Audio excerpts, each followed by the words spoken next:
बुध हुए मार्गी। प्रिय दर्शकों, नवग्रहों में युवराज बुध जो तुला राशि में गोचर कर रहे हैं, 29 नवंबर से ये मार्गी अवस्था में आकर एक राशि आगे की ओर गमन करना आरंभ कर चुके हैं।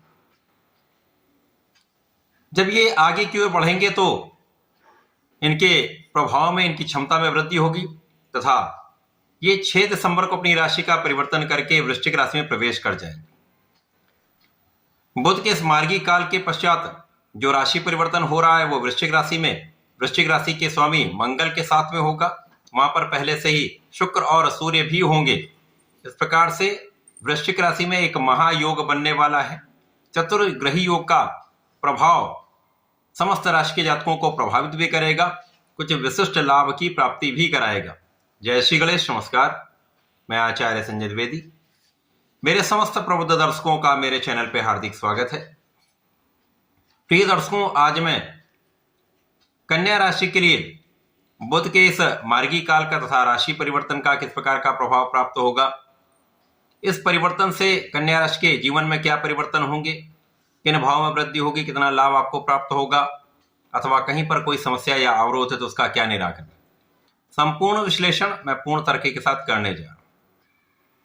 प्रिय दर्शकों, इस राशिफल को आप अपने लग्न तथा राशि दोनों के अनुसार देख सकते हैं। कन्या राशि बुध की उच्च राशि। कन्या राशि के लिए बुध आपके कर्म तथा लग्न के स्वामी होते हैं। वर्तमान समय में ये मार्गी होकर राशि परिवर्तन कर रहे हैं। द्वितीय भाव से तृतीय भाव में गोचर करना आरंभ करेंगे। तृतीय भाव जो कि पराक्रम का भाव है, जहां पर पराक्रमेश मंगल स्वयं होंगे। यहाँ पर सूर्यदेव जो आत्मबल के कारक हैं, पिता के कारक हैं, राजनीति के, राजतंत्र के कारक हैं, शासन प्रशासन के कारक हैं, और सूर्य और बुध का जब भी संयोग बनता है तो बुधादित्य योग का निर्माण होता है। तो यहाँ पर शुक्राचार्य भी होंगे जो कन्या राशि के लिए धनेश हैं। अब धनेश के साथ लग्नेश का गोचर आरंभ हो रहा है। तृतीय भाव में जो बहुत अच्छा फल देने वाला भाव नहीं है, परंतु यहां पर ग्रहों की स्थितियां ऐसी हैं जो आपके लिए विशेष प्रभाव देने वाली। कर्मेश का पराक्रमेश के साथ गोचर निश्चित रूप से यहां पर धन की मात्रा में वृद्धि करने वाला है। तो इस समय में आप महापराक्रमी रहने वाले हैं। आपका परिश्रम श्रेष्ठ रहेगा और जितना आप परिश्रम करते रहेंगे उतना आपके पास धन की मात्रा में वृद्धि होती रहेगी। परंतु इस राशि परिवर्तन के पश्चात ही अगले दिन 7 दिसंबर को मंगल का राशि परिवर्तन हो जाएगा। मंगल केंद्र के भाव में पहुंच जाएंगे। अब यहां पर सूर्य, बुध और शुक्राचार्य का गोचर रह जाएगा।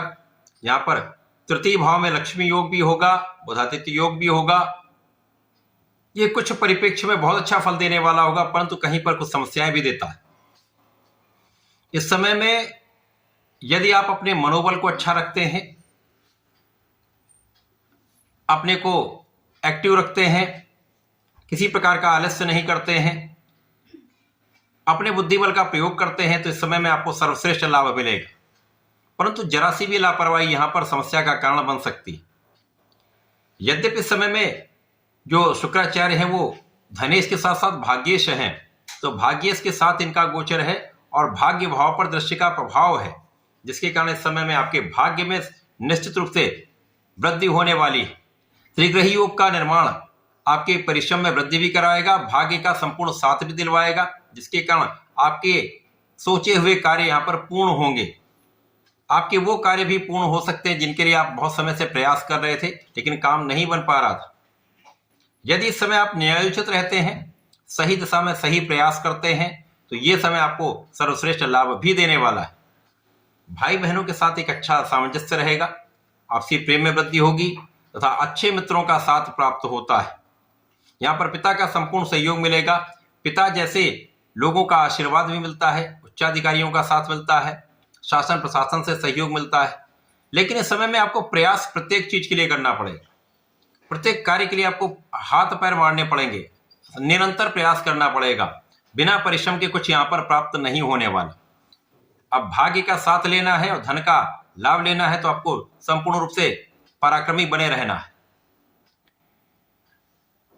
यहां बुध का जो प्रभाव है वो आपके मन को बल देने वाला है, आपकी मानसिक समस्याओं का अंत करने वाला है, मन के डिविएशन से आपको बचाने वाला है, आपके पुरुषार्थ में वृद्धि करने वाला है, आपके कार्यक्षेत्र में विस्तार करने वाला है।